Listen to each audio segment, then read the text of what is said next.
고양시타입니다. 하이. 오늘은 혐오파리에 대해서 얘기를 좀 해보려고 합니다. 제가 유튜브를 설명할 때 또 유튜브를 얘기할 때 제일 중요하게 생각하는 게 재미예요. 재미. 전 재미론을 믿거든요. 모든 건 재밌어야 된다? 근데 그 재미가 다 막 맥코클처럼 깔깔거리고 침착맨 같은 그런 코미디적인 것은 아니고 좀 코미디보다는 어느 정도의 위트죠. 위트가 있느냐 없느냐. 제일 이런 쪽으로 설명을 잘 할 수 있는 거는 슈카월드 같은 거예요. 슈카도 사실상 전문가가 알상무도 그렇고 근데 다른 수많은 경제 채널보다 슈카월드가 압도적으로 치고 나갔던 이유가, 그리고 머니코믹스라는 부채널도 만들 수 있었던 이유가 뭐냐면 결국엔 재미예요. 재미가 있기 때문에 똑같은 정보를 준다고 해도 사람들은 재밌는 걸 원해요. 오히려 똑같은 정보 중에도 프로페셔널하고 딥한 정보보다는 그거를 좀 더 쉽게 풀어주고 재밌게 풀어주고 유머도 섞고 좀 광대 노릇도 하고 이런 채널을 사람들은 원해요. 왜냐하면 유튜브라는 플랫폼이 재미를 팔기 위한 플랫폼이기 때문에 진짜 각 잡고 공부를 하려는 사람들은 유튜브로 오지 않으니까. 또 다른 재미들도 있죠. 뭐 대리만족을 시키는 카타르시스도 있고 우리가 생각지도 못한 것을 하는 카타르시스도 있습니다. 유튜브에서 뭐 우마 같은 경우는 진짜 엽기적인 행위를 통해서 구독자가 빵 인지도가 확 늘어나기도 했고, 여행 유튜버 같은 것도 마찬가지죠. 우리가 가지 못할 만한 데들을 또 우리가 생각지도 못한 행동을 하면서 그거에 대해 반응이 오는 거예요. 이 재미라는 측면에서 완전히 또 다른 방면, 그리고 제가 지향하는 저 같은 썰튜브들이 지향하는 부분이 뭐냐 하면 결국에는 공감이에요. 공감대. 얼마나 공감대를 형성하느냐. 대충 7대 3이나 8대 2로 보는데, 제가 어떤 의견을 이야기했을 때 여러분들이 제 영상을 보면서 80% 정도는 원래 생각하던 생각과 비슷해야 돼요. 그래야 봐요. 그래야 불편하지 않고요. 그래야 이 사람이 괜찮네 라는 생각으로 봐요.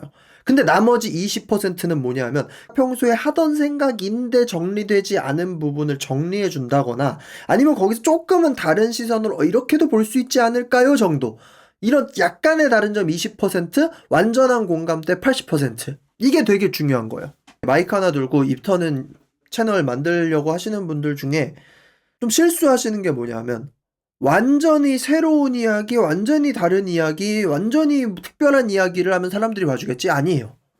사람들은 자기들의 예상 가능성 안에 있는 이야기를 보기를 원해요. 그런 의미에서 혐오라는 키워드는 재미로 나아가기에 너무 좋은 키워드예요. 혐오는요, 너무 재밌어요. 이게 중요한 본질인 거예요. 혐오는 너무 재밌어요. 아까 제가 말한 게 그 재미의 가장 중심이 되는 것이 공감대라고 했어요. 내 생각과 저 사람의 생각이 비슷할 때 우리는 그 영상을 봐요. 내가 누구를 욕하길 원할 때 욕해주는 영상을 보고 누구를 칭찬하길 원할 때 칭찬해주는 영상을 봐요. 근데 여기서 이제 중요한 거예요. 누군가를 칭찬할 일이 더 많을까? 아니면 누군가를 싫어할 일이 많을까? 호불호의 영역을 따져보면 사람이 엄청 좋아하는 건요, 되게 몇 개 없는데 불편한 감정과 싫어하는 감정은 엄청 좋아하지는 감정만큼 강하진 않아도 엄청나게 자주 발생해. 되게 자주 일어나. 운전하다가 특히 그런 거 있잖아. 운전하다가 저 차가 괜히 느리게 가. 짜증이 팍 올라오고. 누가 저 차를 욕해줬으면 좋겠고. 옆에 앉은 사람이 저 차를 욕해주면 기분이 좋죠. 되게 사소한 짜증은 혐오가 되기도 하고 순식간에 올라오고 또 순식간에 사라지기도 하고. 자, 그러면 뭔가 유튜브 영상을 만들어. 내가 특별한 기술도 없어. 근데 그냥 유튜브를 통해서 돈을 벌기를 원하는 사람이 딱 들어와요. 그럼 유튜브를 몇 번만 하다 보면요, 깨닫는 게 있어요. 사람들은 야한 거, 자극적인 거, 혐오하는 거를 되게 좋아해요. 이 세 가지. 자, 야한 거. 조금 몸매 좋은 여성분들이 유튜브 하면요, 비슷한 퀄리티나 비슷한 급이어도 압도적으로 구독자가 빨리 늡니다. 이건 뭐 인간 DNA에 프로그래밍이 돼 있는 거예요. 뭐 어쩔 수 없어. 자극적인 거.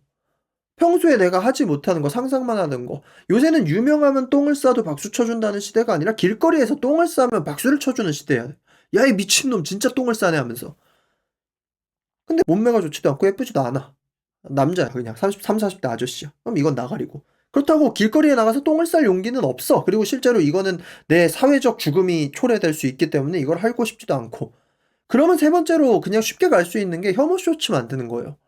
제가 얼마 전에 유튜브 게시글에서도 쓰긴 했지만 케이팝 관련된 영상들을 만들다가 한 가지를 깨닫게 된 게 뭐냐면 르세라핌 크레이지 무대 보고 너무 별로여가지고 그 프로듀싱과 이게 그룹의 결과 맞는 것인가에 대한 영상을 올린 적이 있는데 그때 제 채널 평균 영상 클릭률이 막 4%? 조금 잘 되는 영상은 6%, 8%? 진짜 높아야 10%. 근데 제가 르세라핌 프로듀싱 이게 맞나라는 영상을 올리자마자 평균 클릭률이 28%가 떴어요. 무서워서 썸네일과 제목을 바꿨습니다. 좀 덜 자극적인 쪽으로. 왜냐하면 실제로 크레이지 무대에 대해서 사람들이 조금 약간 불호의 느낌을 가지고 있던 사람들이 많았던 거죠. 뭔가 특정한 무대나 뭐 아티스트나 이런 것들이 되게 좋다는 걸 설명하기 위해서는 엄청난 노력이 필요해요. 이 아티스트가 왜 좋고 이 음악의 어떤 부분이 좋고 막 이런 거를 올려야 돼. 근데 싫은 거를 이야기하는 건 너무 쉬워요. 좋아하는 것을 만드는 채널은요 천천히 커요. 무조건 테크 채널이라든지 누구 팬 채널이라든지 제가 뭐 특정 그룹의 특정 음악을 너무 좋아해요. 그럼 그 채널을 만들었어. 근데 그럼 그 채널에 들어올 만한 사람들은 그 그룹의 팬밖에 없어요. 근데 내가 특정 그룹을 너무 싫어해서 이 특정 연예인의 이상한 루머나 말도 안 되는 음모 같은 거를 막 올려. 그러면 사방에서 열등감에 찌든 그리고 누군가가 무너지길 바라는 온갖 사람들이 다 몰려들어요. 이거를 실제로 실행한 게 탈덕수용소였어요. 장원영이 왜 예쁜가? 장원영이 왜 천년돌인가? 막 장원영의 매력이 왜 굉장하? 물론 장원영은 누가 봐도 예쁘긴 하지만 이런 거를 설명하는 거는 직관적으로 장원영을 보고 딱 예쁘다라고 느끼지 않는 이상 난 장원영 그냥 그런데? 그런 사람에게 장원영이 왜 예쁜지 설명하는 건 되게 어려워요. 근데 장원영은 조선족이다. 재밌잖아요. 흥미롭잖아. 평소에 장원영을 좋아하던 사람도 화가 나서 들어오게 되고 장원영을 싫어하던 사람도 들어오게 되고 장원영에게 별 관심이 없는 사람도 들어오게 돼. 그러니까 이게 사실이든 아니든 아무 상관이 없는 거야. 그냥 말도 안 되는 루머 같은 거를 그냥 딱 제시하면 원래 좋아하던 사람, 싫어하던 사람, 관심 없던 사람 모두가 다 들어와요. 그냥. 이 사람이 몰리는 것을 트래픽이라고 하잖아요. 지금 온라인에서. 이 트래픽을 돈으로 전환하기가 이제는 너무 쉬워졌다는 거예요. 오프라인 중심 시장에서는요. 네거티브한 트래픽을 돈으로 전환하기는 되게 어려웠어요. 이게 메인 비즈니스가 될 만한 건 아니었어요. 물론 예전에도 막 옐로우 저널리즘, 황색 저널리즘, 이래서 뭐 음모론이나 정말 짜치는 기사들이나 이런 것들이 나오는 저널리즘이 있기는 했지만 지금만큼은 아니었단 말이에요. 근데 이제는 사람이 모이기만 하면 그 모이는 트래픽에 알아서 광고를 붙이고 그거를 돈으로 환전해줘요. 옛날에는 그런 저급한 저널리즘이나 그런 저급한 방식의 트래픽에는 진짜 큰 돈은 들어오지 않았어요. 왜냐면 그 큰 돈을 가진 브랜드나 사업들이 이미지를 생각했으니까. 근데 이제는 그것이 모두 알아서 연결이 되는 거죠. 알고리즘 통해서 음지면 알아서 음지의 브랜드가 다소 붙는 거고 양지면 양지의 것이 알아서 붙는 거고 일단은 트래픽만 모아봐 돈으로는 우리가 바꿔줄게 이렇게 된 거예요.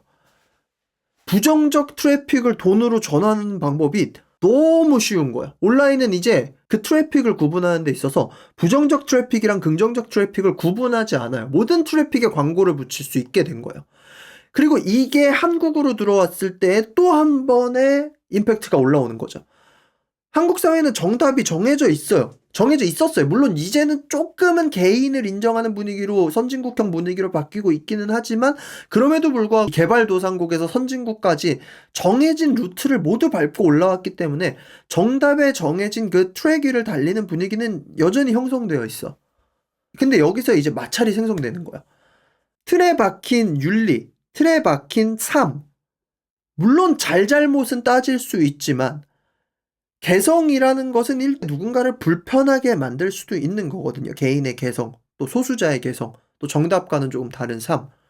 성공의 방정식이 정해져 있던 사회에서 개인이 튀는 사회로 변화돼 버렸는데 그 와중에 그 성공의 방정식이나 사회가 암묵적으로 강요하는 그 분위기 속에서 어찌 살던 사람들의 그 마음속에 있던 억압된 감정들이 있단 말이에요. 근데 그것이 어떤 방향으로 튀냐 하면 나는 이렇게 살았는데 쟤는 왜 이렇게 안 살지에 대한 분노로 이게 치환이 돼요. 그래서 나를 드러내고 싶지만 드러내지 못했던 사람들이 화가 난 상태로 존재하게 되는데 그리고 그들의 화가 어디로 튀어나가느냐? 튀어나온 돌들을 향해 쏟아질 수밖에 없는 거예요. 그리고 그 화는 정의랑 윤리의 탈을 쓰게 돼요. 김세론 같은 경우도 그렇고 이선균 씨 같은 경우도 그렇고 잘못했죠. 잘못을 했죠. 그럼 그게 죽을 만한 것이었느냐라고 했을 땐 글쎄? 라는 생각이 들죠. 근데 그걸 언제 후회해요? 늘? 죽은 다음에. 죽기 전에 그만하자라고 한 사람들은 맞아요. 왜? 잘못했잖아. 음주운전 했잖아. 유흥업소 갔잖아. 죽여야지, 때려야지. 제가 며칠 전에 전국 영상 올리고 댓글들 중에 그 까는 사람들이 그거예요. 술 먹었잖아. 욕했잖아. 몇 시간 뒤에 스케줄 있는데 노래방에서 놀았잖아. 라면 먹었잖아. 새끼라고 욕했잖아. 그럼 우리도 욕해야지. 욕 먹어야지. 그래요. 비판은 할 수 있어요. 비난할 수 있어요. 근데 그게 메이저 언론, 심지어 막 조중동의 그런 메이저 인터넷 신문, 메이저 신문들의, 그리고 심지어 방송국 유튜브 채널까지 진짜 우리나라에 있는 모든 미디어 채널에서 때릴 만한 것이었냐? 30살짜리 가수가 친구한테 새끼야 라고 욕한, 새끼야가 솔직히 욕인지도 새끼야 라고 하고 그냥 혼자 얘기하다 이 fuck이라는 글자를 썼다는 것 자체가 이 정도 전방위적 포화를 맞을 만한 일인가? 라는 질문에 대해서 fuck 했잖아, 새끼 했잖아, 욕했잖아. 이게 정의와 윤리의 탈을 쓰고 거기에 대해 포화를 날리는 것이 정당한 화가 되는 거야. 그리고 그 화는 돈이 되는 거고. 여기서 이제 천민자본주의가 합세하는 거예요. 돈만 벌면 된다. 어떻게든 돈만 벌면 된다. 이 천민자본주의에 합세하는 것이 그냥 단순한 학고 유튜브 채널 이런 수준이 아니라 유튜브 채널부터 시작해서 레거시 언론까지 어차피 트래픽은 돈이 되니까 퍼다 나르면 된다는 거예요. 조회수는 돈이 된다는 것을 저널리즘도 알게 되니까 이게 저널리즘이 가져야 할 최소한의 긍지까지 사라져버리니까 조중동 같은 큰 신문사도 그렇게 때려. 그럼 사람들은 야씨 뉴스에도 나오고 신문에도 까도 되는구나. 아, 저 새끼는 욕먹을 만한 짓을 했구나. 씨름의 감정은요, 확신을 얻고 싶어요. 아니, 제가 불편해. 아, 근데 나 혼자 불편해야 되나? 근데 사실 이거는 모두가 불편해합니다. 네티즌 반응. 이런 식으로 기사가 딱 나오면 그래, 다 불편해하는 거네. 저희 개새끼들 저 다 죽어야지. 그때부터 의기양양해가지고 막 때려. 근데 죽어. 죄송합니다. 그렇게 때려서는 안 됐는데. 이게 계속 반복되는 거야. 죽지 않으면 반성을 안 해요. 안 죽으면 괜찮은 거야. 연예인에 대한 분노는 결국에는 본인 삶에 대한 열등감으로부터 시작이 돼요. 본인 삶이 만족이 되지 않기 때문에. 전국 영상 올리고 댓글이 이런 게 너무 많아요. 뭐 월 300만 원 버는 직장인도 참고 사는데 전국은 참고 살아야지 막 이거. 전국이 무대에서 뭐 술을 먹고 욕을 했는가? 전국이 만약에 무대에서 라이브를 망치고 안무를 망치고 했으면 저도 비판을 했을 겁니다. 여러분도 직장에서 일을 못하면 욕을 먹듯이 전국은 그건 당연히 가수로서 욕을 먹어야 돼요. 근데 여러분들이 퇴근한 다음에 디스코드에서 친구들이랑 게임하다가 막 씹새끼야, 막 개새끼야 욕한 거 가지고 여러분들이 이 사회 미디어 채널에서 욕을 먹지 않잖아요. 물론 여기에서 이제 굉장히 그 치사한 논리가 들어오는 거예요. 돈 많이 벌잖아. 2, 300억 벌잖아. 몇천억 벌잖아. 그럼 욕 먹어야지. 사실 근데 이런 논리로 가면 설득을 할 수가 없어요, 여기서부터. 왜냐면 이 사람의 본질은 이미 욕을 하고 싶다고 결정을 한 거기 때문에. 설리 때도 그랬고요, 구하라 때도 그랬고요, 이성균 때도 그랬고요, 김세론 때도 그랬어요. 늘 반복돼요. 잘못했잖아. 욕 먹어야 되잖아. 이게 결국에는 혐오가 돈이 되는 이유인 거예요. 모두의 마음속엔 혐오가 있어요. 씨름이 있고. 이걸 이제 자극하는 존재가 되느냐 마느냐인데 이제는 누구도 거리낌 없이 이거를 자극하는 존재가 되기로 결정하는 거예요. 돈이 되니까. 자, 그럼 이제 저 같은 유튜버들은 뭐 유튜버뿐만이 아니라 이거를 이용해서 돈을 벌 수 있는 방법은 이제 너무 많아요. 혐오를 자극하는 건 정말 쉽게 돈을 벌고 세력을 모으고 사람을 모을 수 있는 방법이에요. 좀만 말을 잘하거나 사회에 대한 통찰이 있으면 이거 모두가 알아요.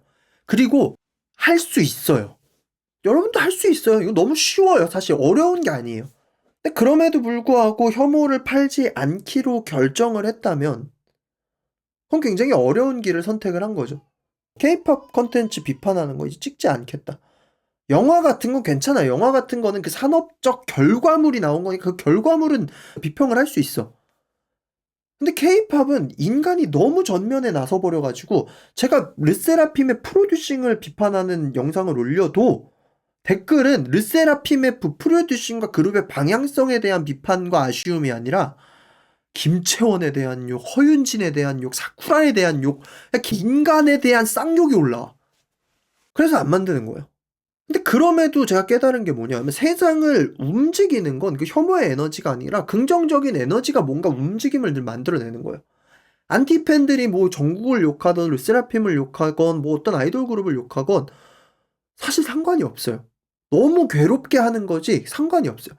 결국 그들을 잘 나가게 하는 건 그들을 좋아하는 사람들의 응원이야. 응원과 또 실제로 그들이 쓰는 돈이죠. 싫어하는 사람들은 그냥 옆에서 욕만 해요. 욕만 해요. 그건 마음을 다치게 해. 근데 좋아하는 사람들은 실질적 결과물로 연결이 돼요. 불평불만만 하는 사람들은 결국 아무것도 안 바뀌어요. 근데 이제 바뀔 수 있는 게 생긴 거야, 온라인에서. 사람을 죽일 수가 있게 되었어. 거기서 막 카타르시스를 느끼는 사람들이 나타나는 거죠. 비판하는 사람들이 할 수 있는 거 단 한 가지야. 사람 죽이는 거. 근데 세상을 바꾸고 움직이게 하고 좋은 결과물이 나오게 하는 거는 결국에는 호의 에너지라는 겁니다.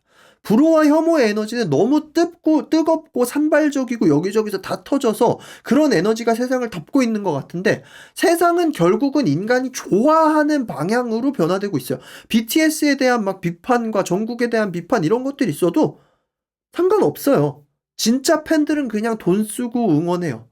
여기에 대해서 이걸 지켜야 되는 게 이제 소속사의 역할인 건데 그걸 하지 못하면 이제 BTS 개인의 멤버들이 버티지 못하면 해체되는 거겠죠. 모든 케이팝 그룹도 그렇고요. 케이팝 그룹뿐만 아니라 이제 유튜브 채널 같은 것도 마찬가지인 거예요. 임성근 채널 같은 임성근 씨 같은 경우도 음주운전해서 욕 먹었어요. 그리고 사실 진짜 그거는 비판 받을 만 했어요. 근데 그분이 그럼 어디까지 그 비판을 받고 수용하고 어디까지 반성을 해야 되느냐? 모든 사람들이 볼 수 있는 레거시 방송에는 나오지 않겠다. 정당해요. 나오지 말아라 하고 얘기하는 것까지도 어느 정도는 정당해요. 근데 그런 임성근한테 뭐 식당도 열지 말아라. 유튜브 채널도 닫아라.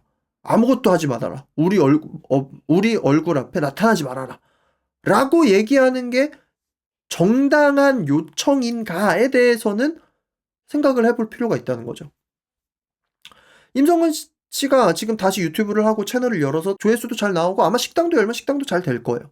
그럼 세상 속에서 뭔가 결과물을 만들어내고 하는 거는 결국엔 응원의 에너지라는 거죠. 뭐 이게 임성근을 옹호하고 이건 아닙니다.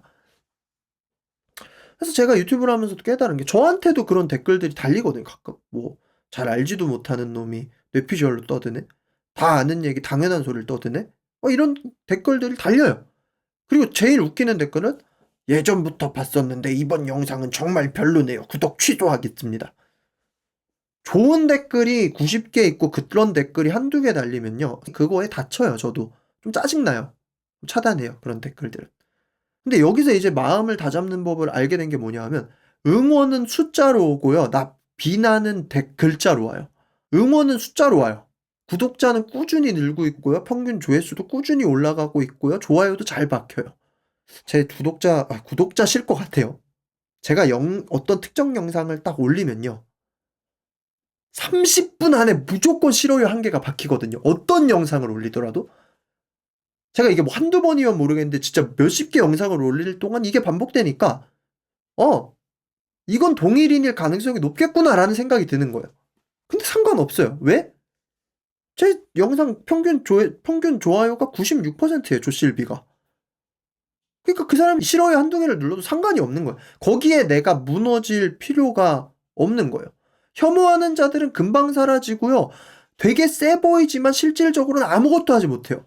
근데 사랑하고 응원하는 사람들은 계속 그 자리에 머물면서 뭔가 그것을 응원하는 존재와 함께 유의미한 변화와 결과물을 만들어내요. 우리는 단발적 신호에 무너지지 말아야 돼요. 그 혐오의 시대에서 혐오를 팔면요. 성공할 수 있어요. 단발적으로 성공할 수는 있어요. 근데 언젠가는 그 화살이 나를 향해 돌아와요. 내 팬을 만들어야 되고요. 나의 것을 좋아할 수 있는 사람들이 모일 수 있는 공간을 만들어줘야 돼요. 그럼 그 공간이 아늑한 공간이 됨과 동시에 유의미한 재정적인 순환이 일어날 수 있는 공간이 됨과 동시에 긍정적 에너지를 만들어내는 일이 잘못된 것이 아니라는 확신까지도 얻게 돼요. 내가 가는 길이 틀리지 않았다는 확신을 얻게 돼요. 만약에 나를 좋아하는 사람들이 모여있는 커뮤니티 안에서도 비판이 일어난다면, 그러면 진짜로 제가 반성해야 될 일이 생긴 거겠죠. 저도 그런 분들을 몇 분 지금 머릿속에 있거든요. 제 구독자들 중에 이분들이 만약에 이건 아닌 것 같다라고 얘기하면 그때는 진짜 돌이켜야 되겠구나 라는 분들이 있어요. 그러니까 그런 실질적이고 깊은 관계를 만들어내는 역할을 해야지 혐오의 시대에서 혐오를 팔지 않고 좋은 것을 팔면서 살 수 있는 구조가 만들어지는 거예요. 혐오팔이는 돈을 쉽게 얻게 되지만 그 칼은 언제든지 나에게 돌아와요. 라이크 가로세로 연구소. 다 죽었잖아요, 지금. 뭐 한 명은 안 죽었지만. 이지컴 이지고는 이게 역사를 뛰어넘는 격언인 거예요. 자, 그러면 뭐 이런 질문이 댓글에 하나 있었습니다.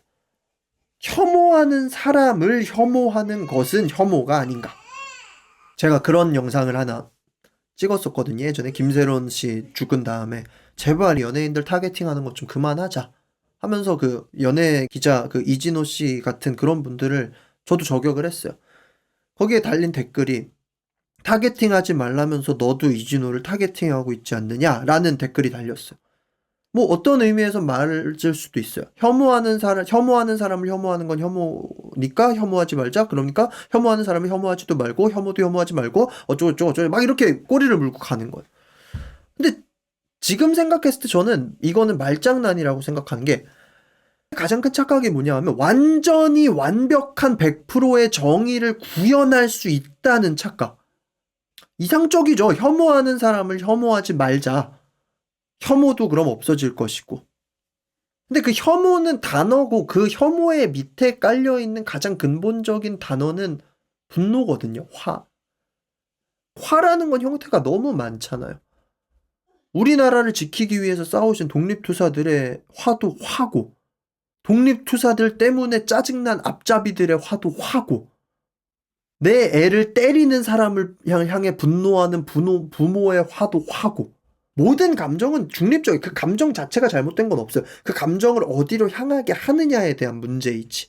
저는 혐오하는 사람을 싫어하는데, 좀 더 그걸 구체적으로 가면 혐오의 방향성을 교묘하게 특정 인으로 몰아내면서, 그리고 그 혐오의 방향성을 통해서 돈을 버는 사람이 혐오스러워요. 혐오를 어디로 향하게 하는가, 그 목적이 무엇인가가 되게 중요한 거예요. 너네도 혐오하는 우리를 혐오하고 있지 않느냐라는 대답에 대해서 혐오의 방향성이 온전한 혐오와 누군가의 죽음으로 간다면 그건 옳지 않다고 생각한다. 그거는 그만하자. 그 혐오가 어디로 향하는가, 그리고 그 혐오의 물길을 그쪽으로 틀은 목적이 무엇인가. 그래서 괴물과 싸울 땐 괴물이 되지 않게 조심해야 한다라는 그 말이 있는 거예요. 혐오와 싸울 때는 나도 괴물이 될 수가 있어요. 왜냐하면 혐오와 싸우는 일은 나도 너무 힘들고 분노하는 일이니까. 그래서 혐오와 부딪힐 수는 있지만 혐오 자체와 싸우는 게 메인이 돼서는 안 돼요. 싸움은 가끔 부딪힐 수는 있는 거지만 나는 혐오하는 게 메인이 돼야지 라고 하면 안 돼. 혐오하는 자리 혐오할 수는 있지만 거기서 더 나아가서 우리는 무엇인가를 만들어내야 돼요. 어떤 스타가 좋아요. 쉽게 얘기하면 나는 장원영이 좋아. 근데 탈덕수용소 같은 애들이 이상한 얘기를 막 만들었어. 그럼 내가 할 수 있는 방법은 무엇일까? 난 탈덕수용소가 싫어. 얘를 싫어해. 이것보다 그럼 나는 장원영을 더 응원하는 거야. 근데 이게 모든 것에도 적용이 되는 거야. 누군가 어떤 식당이 맛이 없대요. 난 이 식당을 좋아해. 그럼 이 식당이 맛이 없다고 하는 사람을 너무 싫어해. 는 건 별로 의미가 없는 거야. 나는 이 식당에 더 응원하고 이 식당이 더 잘 될 수 있도록 좋은 홍보를 하고, 이런 식으로 이게 좋은 방향으로 가고, 이거는 움직임이 되는 거죠. 근데 싫어하는 건 움직임으로 연결되지가 않는다는 거예요. 최근에 그 토스에서 하는 머니그래피 채널에서 그 민음사 김민경 편집자님인가? 그분이 나와서 그런 얘기를 했어요. 자기는 격언이 있는데 싫어할 때는 다 알고 싫어하고 좋아할 때는 대충 알고 좋아하자. 되게 중요한 말이라고 생각을 하거든요. 싫어할 때는요, 내가 이게 왜 싫지? 그리고 내가 이거 싫어해도 될까? 전 이거를 되게 깊이 생각을 해보려고요. 좋아할 때는 그냥 좋아할 수 있고요. 그 좋아하는 게 왜 좋은지를 사람들에게 얘기를 해보려고 해요. 채널의 방향성은 계속해서 그렇게 갈 거예요. 그래서 구독자는 굉장히 천천히 늘겠죠, 아마도. 근데 좋은 분들이 계속해서 모이겠죠. 저는 그렇게 믿는 거예요. 아무튼 고해한식당은 그런 채널이 될 것 같습니다. 혐오의 시대에서 혐오는 돈이 되지만 저는 혐오를 팔진 않으려고 노력을 하겠고, 만약에 여러분이 봤을 때 너도 혐오팔이 하고 있잖아 라는 생각이 드는 영상이 있다면 얘기해 주시고, 또 저는 그 영상이 찰나의 저의 부딪힘에서 끝나도록 거기서 더 깊어지지 않도록 노력을 할 테니까 고군분투하면서 어떻게든 좋은 이야기를, 좋은 통찰을 팔 수 있도록 노력을 해보도록 하겠습니다. 지금까지 고해한식당이었습니다. 구독과 좋아요는 영상 제작에 정말 많은 도움이 됩니다. 많이 도와주셨으면 좋겠습니다. 그러면 빠이.